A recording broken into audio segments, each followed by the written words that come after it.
Memahami kecemasan status sosial dan implikasinya dalam kehidupan modern. Konsep kecemasan status dan pentingnya memahaminya.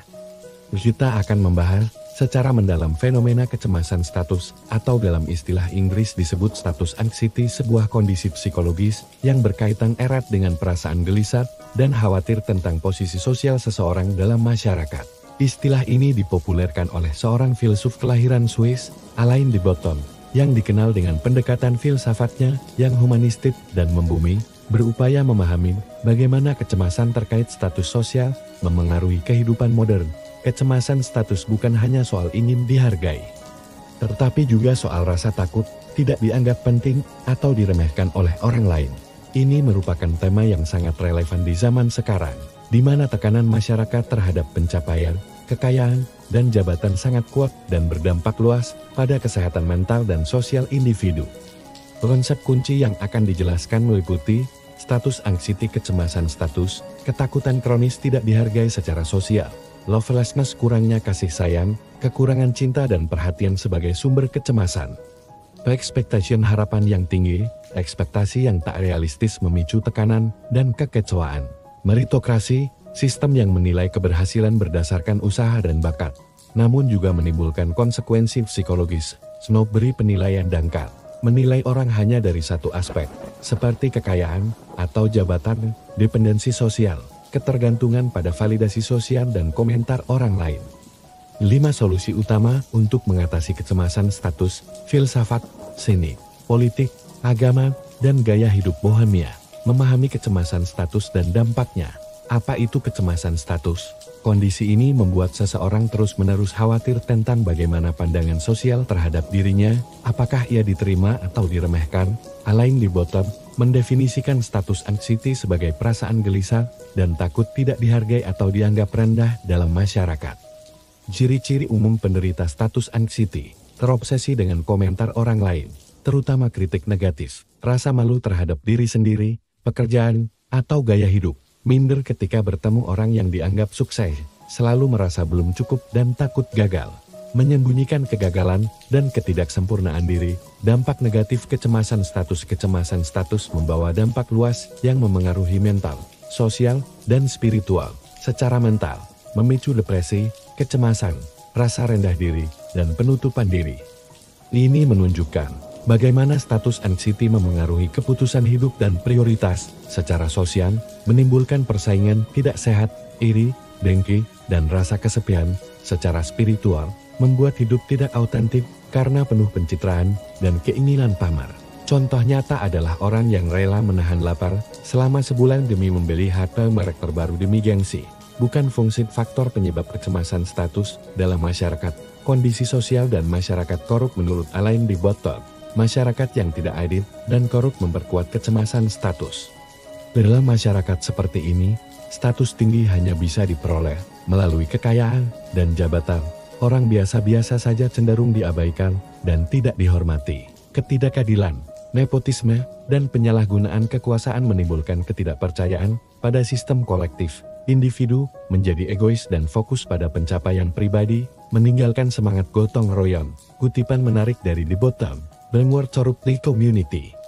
That is stronger the lure to individual achievement." Artinya, semakin korup masyarakat, semakin kuat godaan untuk mengejar pencapaian pribadi tanpa memperhatikan kesejahteraan bersama. Sumber-sumber kecemasan status: lovelessness, kurangnya kasih sayang. Perasaan tidak dicintai atau tidak dianggap penting memperparah rasa gelisah. Kasih sayang tanpa syarat adalah kebutuhan fitrah manusia. Tidak hanya mencintai tapi juga dicintai. Kekurangan kasih sayang membuat ego seperti balon bocor yang rentan terhadap luka kecil dari pengabaian dan kritik. Expectation, harapan tinggi yang tidak realistis, tekanan untuk selalu sukses dan mencapai status tinggi tanpa mengakui adanya kegagalan alami.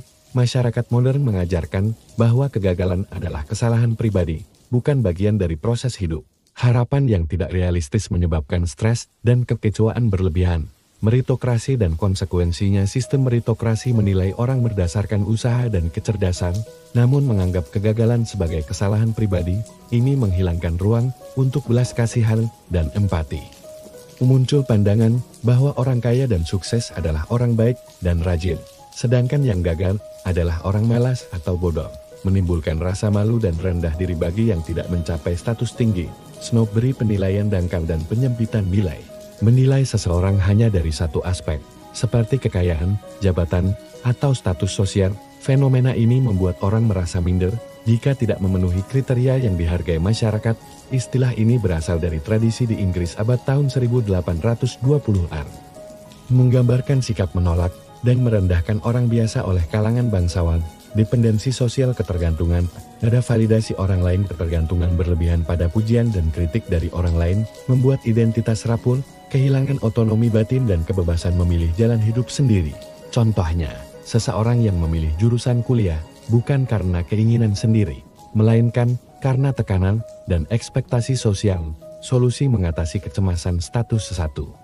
Filsafat. Sebagai penawar kecemasan, filsafat menawarkan 3 jalur utama untuk meredakan kecemasan status, menjauhkan diri dari jebakan opini publik dan komentar orang, seperti yang diajarkan oleh para filsuf Stoik Socrates, Epictetus.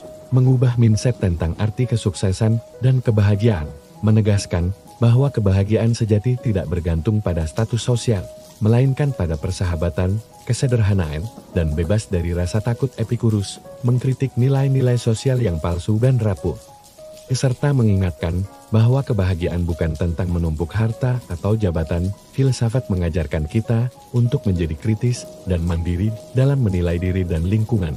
2. Seni sebagai katarsis dan refleksi.